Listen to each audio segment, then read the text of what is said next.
Good day, it is Althea from the Bible in 1 year. Today we spend time in Daniel 5, Extraordinary Spirit. I want to start with verse 12 of Daniel 5 that read, It was because an extraordinary spirit, knowledge and insight, the ability to interpret dreams, clarifies riddles, and solve complex problems were found in this Daniel, whom the king named Belteshazzar. Now let Daniel be called, and he will give the interpretation. Daniel's reputation that we read in chapter 1 to 4 led to this point where the king summons him to come and give the interpretation of the writings on the wall. His reputation was built on by the series of events over years. Sometimes we also have dreams to be used by God in numerous and even miraculous ways. Unfortunately, it cannot start there. We must attend God's school of preparation, which involves a series of events, most often very unpleasant events.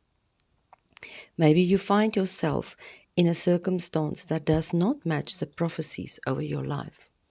The promise of God is not even on the horizon. Everything seems to be lost. Daniel's life was thrown upside down, his dreams shattered, but he clings to the one true thing he knows is stable and true, the true God of the Jews. From the minute he enters Babylon, he carefully chooses his fights. Most things he did not even remotely agree to, he accepted, and the things not negotiable, he handles with a humble spirit and wise decisions. He stood firm in his relationship with God, while he serves in the pagan traditions against his will. Over a period, God used him to deliver messages to the pagan king, interpreting his dreams. Now, in chapter 5, he is summoned again for interpretation. During this time, the custom was to measure one god against other gods.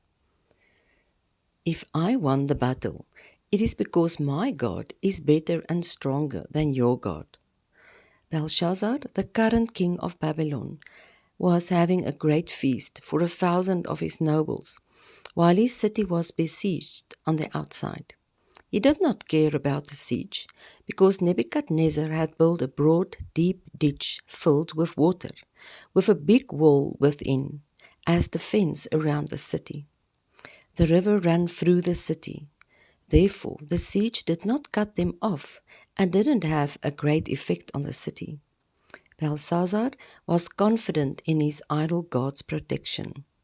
In verse 3 we read, He took the gold and silver vessels, taken from the Jewish temple, to drink from them while praising their idol gods for dominion over Jerusalem. When the fingers of a man's hand wrote on the wall, that's when Belshazzar was scared to death. From verse 7 to 10, we read that they have not learned anything from their past experiences. Although Daniel introduced them to the true God when interpreting to them in the past, and even though they acknowledge the extraordinary spirit, knowledge, and insight in Daniel in verse 11 and 14, they still thought of his God as just another idol god. Daniel again reminds them of history, teaches them about the true God in verse 19 to 21, and I quote, Until he come to know without any doubt that the Most High God rules over the kingdom of mankind, and he appoints it to whomever he wills. In verse 22, Daniel says to the king, You have not humbled your heart, your mind, even though you know all this. You have exalted yourself against the Lord of heaven. Therefore, God has numbered the days of your kingdom and put an end to it. You have been weighed and found deficient. Your kingdom has been delivered and given over to the Medes and Persians.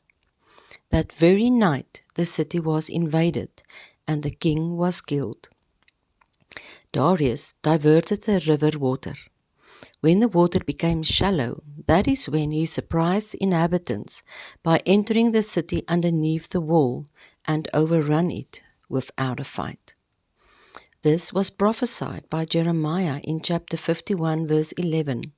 Sharpen the arrows, take up the shields, and cover yourselves. The Lord has stirred up the spirit of the kings of Medes, because his purpose concerning Babylon is to destroy it. For that is the vengeance of the Lord, vengeance on Babylon for plundering and destroying his temple. 200 years earlier, this was prophesied by Isaiah as well in chapter 45, verse 1 to 3, when Cyrus was not yet born.